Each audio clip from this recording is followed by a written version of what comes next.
오늘 이 저녁에 주실 말씀 사무엘상 24장 1절부터 15절 말씀을 보겠습니다. 448페이지에 사무엘상 24장 1절부터 15절 말씀입니다. 우리가 1절부터 15절까지 한 목소리로 말씀을 좀 읽어가도록 하겠습니다. 같이 읽어보겠습니다. 사울이 블레셋 사람을 쫓다가 돌아오매 어떤 사람이 그에게 말하여 이르되 보소서 다윗이 엥게디 광야에 있더이다 하니 사울이 온 이스라엘에서 택한 사람 3,000명을 거느리고 다윗과 그의 사람들을 찾으러 들염소 바위에 갈새 길가 양에 우리에 이른즉 굴이 있는지라 사울이 뒤를 보러 들어가니라. 다윗과 그의 사람들이 그 굴 깊은 곳에 있더니 다윗의 사람들이 이르되 보소서 여호와께서 당신에게 이르시기를 내가 원수를 내 손에 넘기리니 내 생각이 좋은 대로 그에게 행하라 하시더니 이것이 그날이니이다 하니 다윗이 일어나서 사울의 겉옷자락을 가만히 베니라. 그리한 후에 사울의 옷자락 뱀으로 말미암아 다윗의 마음이 찔려 자기 사람들에게 이르되 내가 손을 들어 여호와의 기름 부음을 받은 내 주를 치는 것은 여호와께서 금하시는 것이니 그는 여호와의 기름 부음을 받은 자가 됨이니라 하고 다윗이 이 말로 다른 자기 사람들을 금하여 사울을 해하지 못하게 하니라. 사울이 일어나 굴에서 나가 자기 길을 가니라. 그 후에 다윗도 일어나 굴에서 나가 사울의 뒤에 외쳐 이르되 내 주 왕이여 하매 사울이 돌아보는지라. 다윗이 땅에 엎드려 절하고 다윗이 사울에게 이르되 보소서 다윗이 왕을 해하려 한다는 사람들의 말을 왕은 어찌하여 들으시나이까. 오늘 여호와께서 굴에서 왕을 내 손에 넘기신 것을 왕이 아셨을 것이니이다. 어떤 사람이 나를 권하여 왕을 죽이라 하였으나 내가 왕을 아껴 말하기를 나는 내 손을 들어 내 주를 해하지 아니하리니 그는 여호와의 기름 부음을 받은 자이기 때문이라 하였나이다. 내 아버지여 보소서 내 손에 있는 왕의 옷자락을 보소서. 내가 왕을 죽이지 아니하고 겉옷자락만 베었은즉 내 손에 악이나 죄가가 없는 줄을 오늘 아실지니이다. 왕은 내 생명을 찾아 헤아려 하시나 나는 왕에게 범죄한 일이 없나이다. 여호와께서 나와 왕 사이를 판단하사 여호와께서 나를 위하여 왕에게 보복하시려니와 내 손으로는 왕을 해하지 않겠나이다. 이에 속담에 말하기를 악은 악인에게서 난다 하였으니 내 손이 왕을 해하지 아니하리다. 이스라엘 왕이 누구를 따라 나왔으며 누구 뒤를 쫓나이까. 죽은 개나 벼룩을 쫓음이니라. 그런즉 여호와께서 재판장이 되어 나와 왕 사이에 심판하사 나의 사정을 살펴 억울함을 풀어주시고 나를 왕의 손에서 건지시기를 원하나이다 하니라. 아멘. 우리의 삶이란 외딴 섬에서 홀로 살 수 없는 어떤 관계적인 그 삶을 맺으며 살아가고 있습니다. 그래서 우리의 삶에 다양한 관계의 삶이 스쳐가고 있습니다. 또 부부의 관계, 또 친구의 관계, 자식의 관계, 스승과 제자의 관계, 교인과 교육자의 관계, 또 우리 같이 일하는 동업자의 관계, 또 종업원과 주인의 관계, 여러 관계가 우리 인생의 교차에서 살아가고 있습니다. 그런데 우리가 이러한 관계를 맺고 살아감에 있어서 때때로 좋고 또 감사하고 서로의 존재에 기쁜 관계로만 살아가지 않습니다. 때때로 우리의 관계에 증오의 관계가 찾아오고 또 불편한 관계, 고통의 관계, 또 배반의 관계, 심지어는 파국의 관계에도 이렇게 찾아오게 됩니다. 또 그 결과에 따라서 관계에 긴장이 오고 또 갈등이 오고 어떤 때는 또 파국이 옵니다. 사무엘상에는 다윗과 사울에게 일어났던 그 애정과 증오가 뒤섞인 아주 독특한 관계가 여러 측면에서 나오고 있습니다.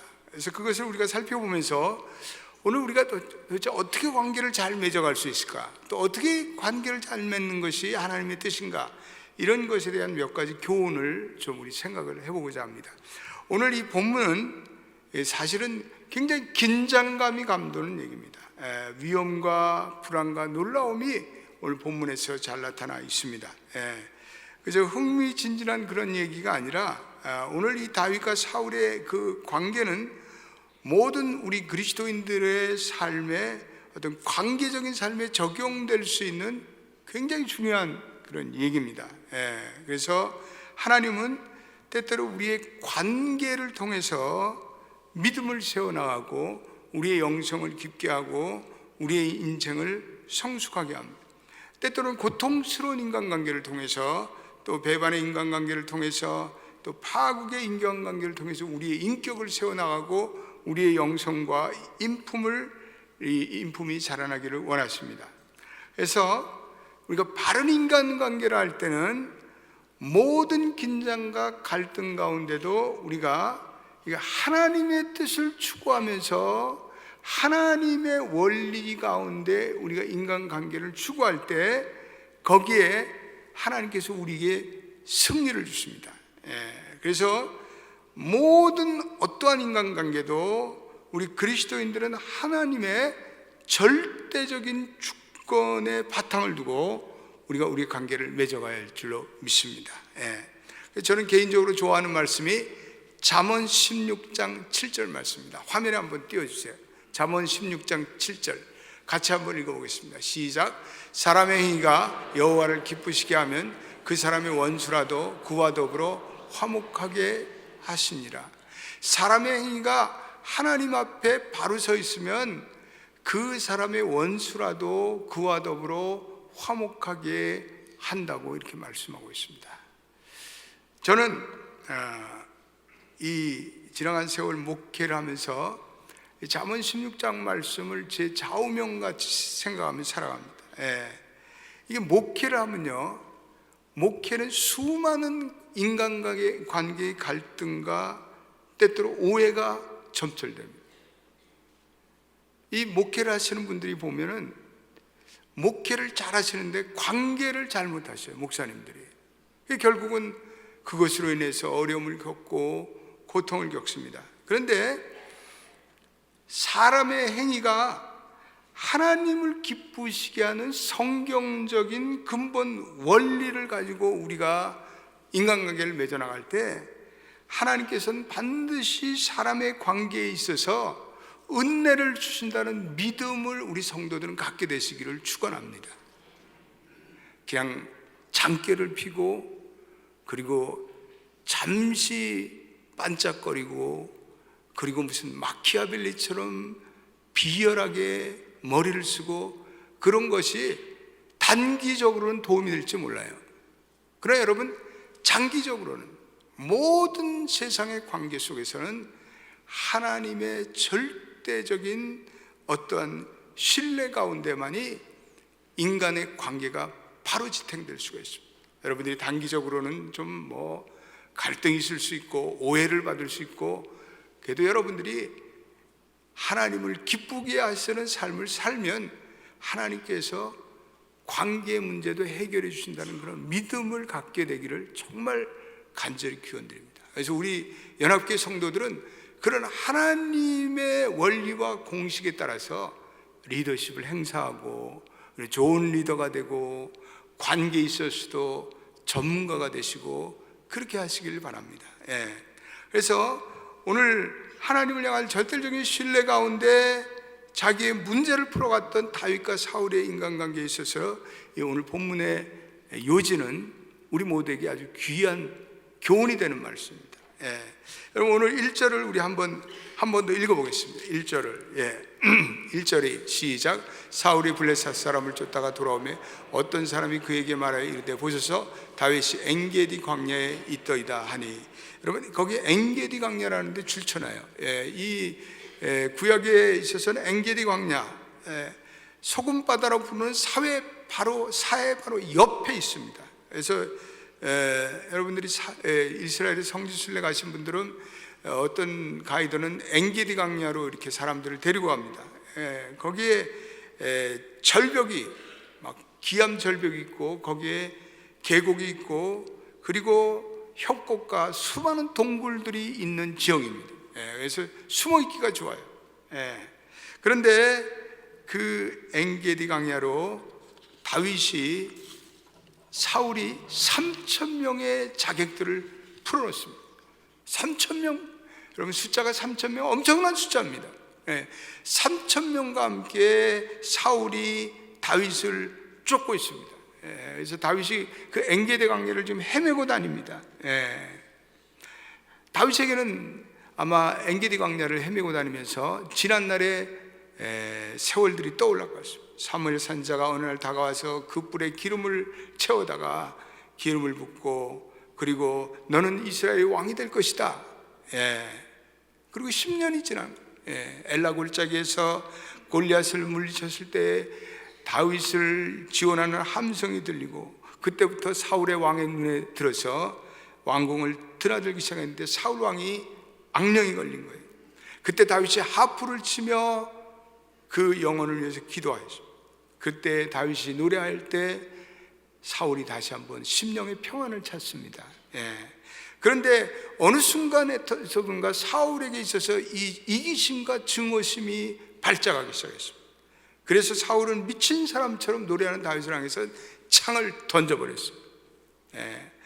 결국은 요나단을 통해서 아버지가 너를 죽이려 한다, 이 소식을 듣고 그때부터 다윗이 피신하기 시작해요. 10년이라는 세월을 광야에서 피신을 당하고 있습니다. 아마 우리도 다윗도 마찬가지예요. 그 마음속에 사울을 생각할 때마다 얼마나 증오심이 솟겠어요.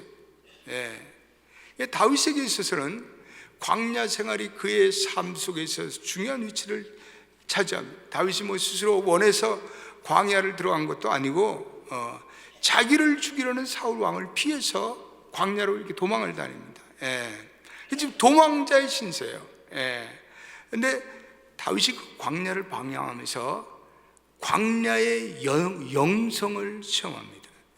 광야의 영성. 따라서 합시다. 광야의 영성. 다윗이 광야에서 하나님과 가장 깊은 교제를 가져요. 광야라는 거는요, 의지할 데가 없어요. 사람을 의지할 수도 없고, 자신의 무슨 사람을 의지할 수 없고, 자신의 실력을 의지할 수 없고, 광야는요 완전히 하나님만 의지하는 것을 배우며 살아가는 것입니다. 그래서 다윗이 그 광야에서의 그 삶이 굉장히 그 인생의 중요한 시간으로 기록될 수가 있습니다. 하나님께 아주 간절히 예배하는 것을 광야에서 배웁니다. 그래서 광야에서 다윗은 진실한 예배자로 거듭납니다. 우리도 때때로 광야에 내몰리는 시간이 있습니다. 물론 지리적인 광야는 아니지만 우리의 컨텍스처럴한 광야, 모든 것이 잘 풀려나가고 내가 성공을 거둔 것 같고, 내가 좋은 집 사고 좋은 차 굴리고 애들도 잘 자라주고 문제도 없고 사람도 나를 인정해주고, 그런데 갑자기 내 인생에 몰락이 찾아와요.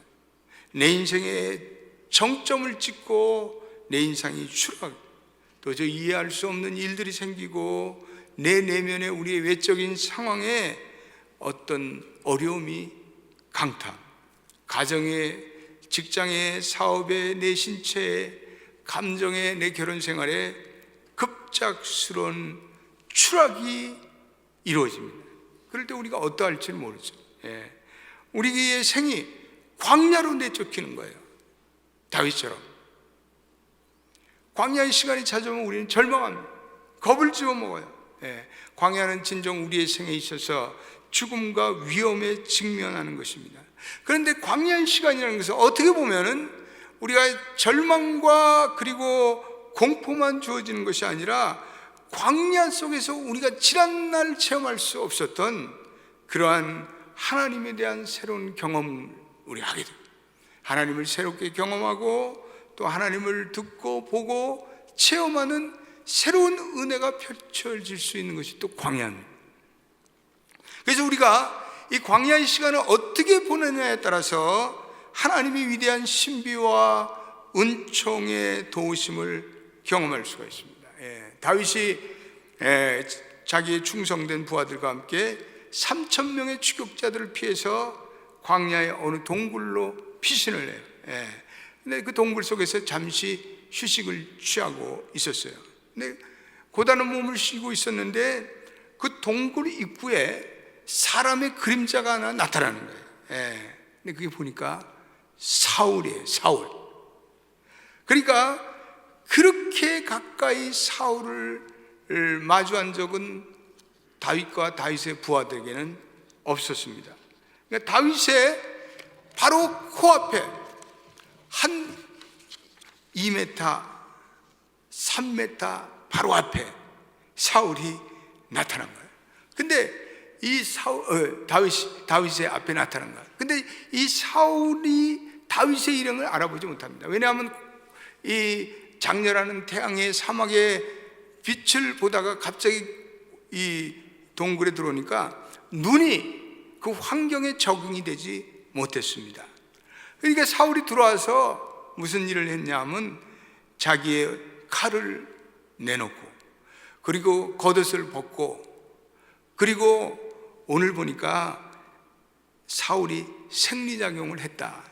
거기 3절 읽어봅시다. 3절. 여기 보면은 이렇게 되어 있습니다. 같이 읽어보겠습니다. 시작.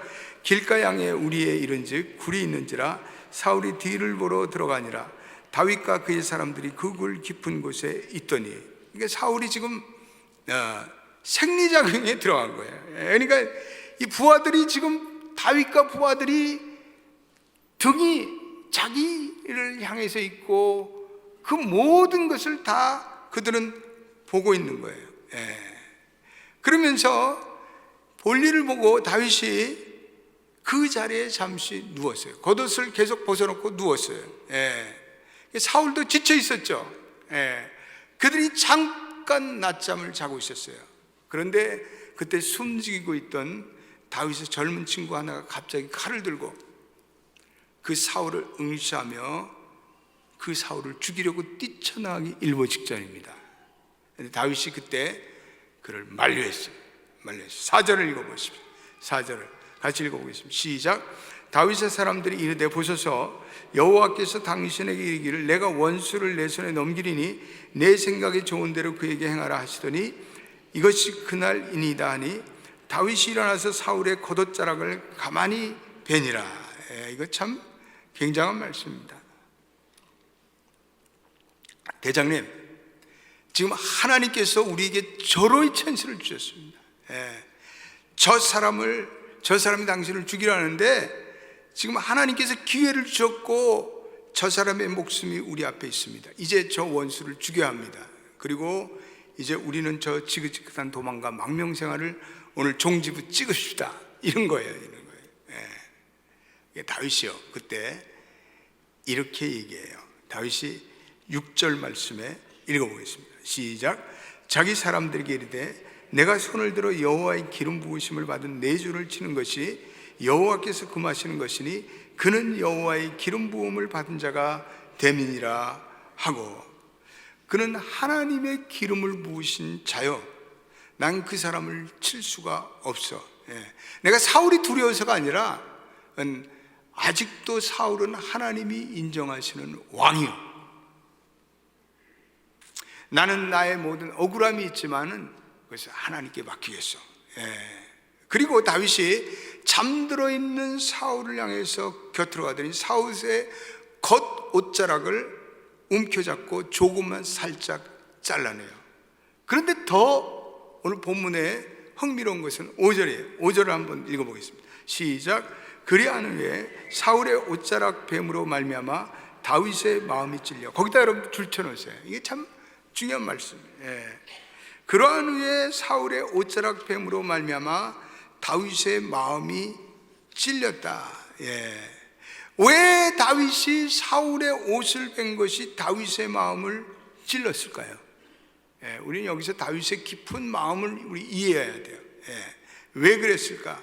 지금 원수가 내 앞에 있어요.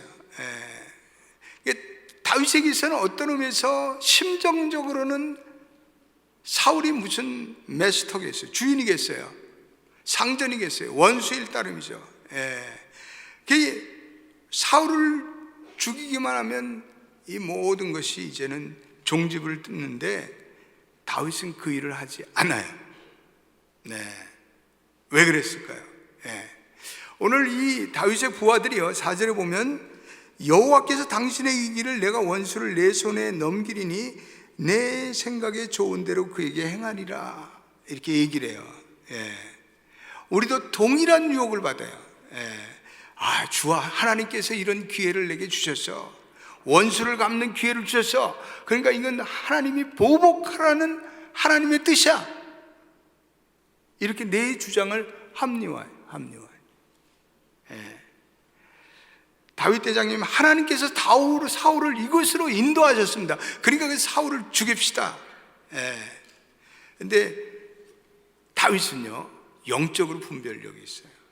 그러니까 부하들의 그런 자의적인 해석과 편의주의적인 적용을 물리쳐요. 그리고 다윗이 하나님 중심의 원리를 내세워요. 이건 다윗의 영성이죠. 다윗의 영성이에요. 다윗의 영성이 아니고서는 어떻게 이렇게 할 수가 있겠어요? 우리 같았으면 뭐 당장 결단을 내고 말았어요. 근데 본문에서 또 다윗이 일어나서 사울의 겉조락을 가만히 보고 마음이 찔렸다. 마음이 찔렸다. 하여튼 이게 마음에 걸리는 대목이에요. 왜 그랬을까? 여러분, 왜 그랬을 것 같아요? 왜 다윗이 마음에 찔렸을까요? 다윗이 양심의 가책을 받은 거예요. 다윗이 사울을 죽일 수 있는데도 죽이지 않았는데, 아니 왕의 옷자락 그 일부를 베어냈는데 그게 뭐 그렇게 중요해서 양심의 고뇌까지 느낄까? 여러분, 모든 유혹은요, 작은 발걸음에서 시작돼요. 그 작은 발걸음이 결국은 우리로 죄악을 끌어내는 거예요. 다윗이 왕의 옷 일부를 잘랐지만 그 작은 발걸음이 다윗에게는 죄로 와서다. 다윗에게는 그만큼 영적인 예민한 센시티비티가 있었어요. 영적 센시티비티. 그걸 저지르고도 그것이 죄라고. 웬만한 사람 같으면 이건 좋은 천재이루의 기회다라고 활용할 그것마저도 다윗은 벗어버리고 그냥 경고 삼아서 칼로 옷을 벤 그것조차도 다윗은 그러면서 오늘 6절도 주변 사람이 그를 죽이는 것은 하나님의 뜻이 아니니 하지 말라. 6절도 읽어보세요. 6절에도 시작. 자기 사람들에게 이르되 내가 손을 들어 여호와의 기름 부음을 받은 내 주를 치는 것이 여호와께서 금하시는 것이니 그는 여호와의 기름 부음 받은 자가 됨이니라. 다윗이 이 말로 자기 사람들을 금하였다. 이렇게 금하여 사울을 해치지 못하게 하였다. 그러니까 사울은 왕이고 하나님이 세운 왕이니까 그가 내게 아무리 부당한 일을 했더라도 나는 그를 정죄할 권리가 없다. 이렇게 생각하는 거예요. 다윗이 인간관계에 있어서 하나님의 뜻에 철저히 입각해서 어떤 원리를 선언하고 있어요. 사울이 잘못했어요? 물론 잘못했죠.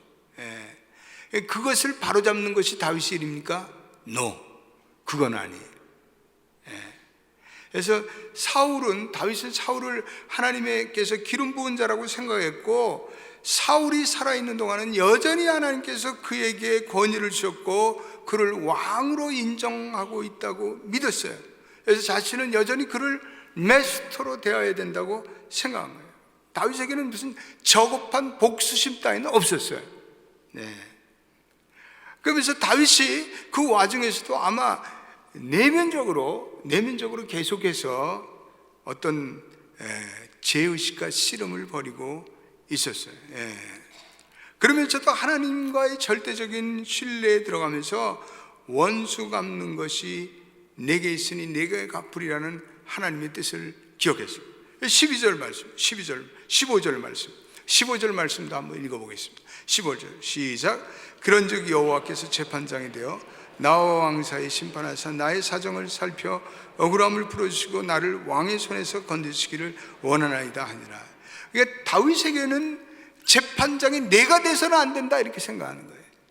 그리고 그 재판장은 하나님이 되었으면 된, 하나님이 되었어요. 모든 원수 갚는 것은 하나님께 있는 거지 내게 있는 것이 아니다 이렇게 다윗은 생각하고 하나님의 마음에 합한 선택을 한 거예요. 그래서 12절도 여호와께서 나와 왕 사이를 판단하사 나를 위해 왕에게 보복하시려냐? 내 손으로는 왕을 해하지 않겠다. 하나님이 사울에게 문제가 있으면 사울을 치실 것이다. 그러면서 이 옷자락 베어낸 옷을 보이면서 사울 왕이여, 나는 당신을 죽일 수도 있었습니다. 그러나 나는 그렇지 않았습니다. 하나님만이 당신과 나 사이를 온전히 판단하게 되기를 바랍니다. 보복하고 싶은 욕망이 드는데 그 욕망을 거부했어요. 그리고 하나님의 뜻을 물어요. 이 점이 다윗의 영성이, 다윗의 리더십이에요. 부하들이 다윗 대장님 가서 사울을 칩시다. 아마 다윗이 템테이션이 있었겠어요. 그 사울을 볼 때 얼마나 다윗도 복수심이 끌어올랐을 거예요. 그러나 그 유혹을 마지막에 절제하고 그리고 옷자락만 살짝 뺐어요. 이건 다윗의 영성이에요. 오늘 우리가 이 본문을 생각하면서요, 우리 자신들에게 좀 적용해 보면, 우리들은 마음에 앙가품을 하고자 하는 사람들이 있어요. 복수의 칼을 갈아요. 언젠간 내가 이 인간 한 번은 내가 당한 대로 갚아주리라. 복수의 칼을 서걱서걱 갈고 있어. 몇 사람 갈고 있어 보니까, 얼굴 보니까 이에는 이, 눈에는 눈이다. 보복하고 싶은 마음이 일어날 때 우리가 그때 다윗처럼 일어나 무릎 꿇고 하나님, 이 사탄의 유혹에서 나를 자유롭게 해 주옵소서라고 성령님께 간구할 수 있는 여러분 되시기를 축원합니다. 용서함이죠. 예수 그리스도를 통해서 내가 용서할 수 있는 은혜를 구해야 돼요. 우리가 그 모든 쓴뿌리를 키워온 우리 자신들을 합리한 것에 대해 하나님의 용서를 구해야 돼요. 저와 여러분들이 살 길은 그 보복의 악순환을 우리가 끊어버리는 거예요. 여러분, 보복을 하면 반드시 역보복이 있어요. 그리고 그 다음에는 또 다른 보복이 있어요. 보복의 악순환이 찾아오는 거예요. 그런 가운데 우리가 그런 어떤 남을 향한 정죄와 그리고 남을 향한 보복의 노예가 돼요. 계속해서. 그래서 저와 여러분을 위해서 골고다 언덕에서 보배로운 피를 흘리면 우리의 모든 인간의 죄를 용서해 주시며, 그러한 경험을 가졌던 예수 그리스도께서는 우리의 마음의 보복의 욕망과 그 쓴뿌리들을 극복할 수 있는 용서의 능력을 우리 주님께서 주실 수 있는 능력이 있어요. 그래서 하나님께서는 네게 말씀하시길, 보복하지 말라. 될 수 있는 대로 모든 사람과 평화하라. 억울하고 원망스러운 일이 만약 내게 있더라도 그건 내게 맡겨라. 네가 그걸 품고 살지 말아라. 그걸 품고 살면 내 영혼이, 그리고 내 육체에, 내 영에 많은 해악이 있다. 여러분, 우리가 복수심과 보복의 마음을 품고 살 때 우리는 사실 그 사람의 노예가 되는 거예요. 그리고 그 사람만 생각하면 밥을 못 먹고 위궤양 걸리고 또 기도가 막히고, 우리가 마음에 보복 심리를 가지고 살 때 내 기도가 하나님께 응답되지가 않아요. 우리는 영적으로도 육체적으로도 정서적으로도 수많은 그런 손해를 보고 사는 거예요. 그 사탄이 노리는 거죠. 그걸 노리는 거죠. 완전히 복수심을 품고 삶으로 내 영혼이 파산되어라. 내 영혼이 나의 노예가 되어라. 그 사탄이 노리는 것이 그것인데, 우리는 인간의 타락한 심정에 의해서 그 사탄의 그러한 유혹에 우리는 빠져들어가는 것을 볼 수가 있습니다. 만약 다윗이 부하들의 조언대로 사울을 단칼에 쳤다면 아마 다윗의 부하들과 가족들은 박수를 쳤을 거예요. 우리가 타락한 인간들이 와, 다윗 잘했다 막. 우리가 서부 영화 같은 거 보고 또 일본의 사무라이 영화 보면은 복수국이잖아요. 다 복수국. 예? 그래갖고 뭐 부모를 죽이고 뭐 누구를 죽인 거 끝까지 찾아가지고 팡팡팡 죽여요. 우리는 그 영화 보고 이야 멋진 영화다 박수를 치는데 사실은 그거 타락한 인간이야. 타락한 인간들. 그거를 보고 박수를 치는 게 사실은 타락한 거예요. 그게 좋은 거예요? 그게 통쾌한 거예요? 아니에요. 그 뒤에는 잔인한 보복국 또 벌어지는 거예요. 아마 다윗이 그랬다면 평생 다윗은 어떤 평생 양심의 가책을 느끼며 고통 가운데 살아갔을 거예요. 그런데 용서할 수 없는 그 사람을 다윗은 하나님께 그 심판을 맡기고 그는 하나님의 능력으로 용서하는 것을 볼 수가 있습니다. 용서받기에 합당하지 못한 사람을 용서했다고 우리 인생에 후회하는 일은 전혀 없을 거예요. 사울을 살려준 다윗, 거기서 우리는 진정한 용서의 교훈을 배워야 돼요. 다윗이 이 하나님의 테스트를 통과해요. 성도는 이런 모든 환난과 핍박과 인간관계의 고통 가운데 하나님의 바른 원리대로 살아야 돼요. 인간관계의 복잡함과 그 갈등과 파국 가운데도 우리는 하나님의 대의를 추구하며 살아가는 자들이 결국은 장기적으로 승리해요. 단기적으로는 승리를 거둬서 축하할 줄 몰라요. 사탄이 잘했다. 속이 시원하지? 속이 시원한가요? 아니에요. 시작은 그때부터인 건 우리는 사탄 마귀의 계교에 빠져 원수의 계교에 빠져 계속해서 그 악한 마음을 품고 살아가는 자들이 됩니다.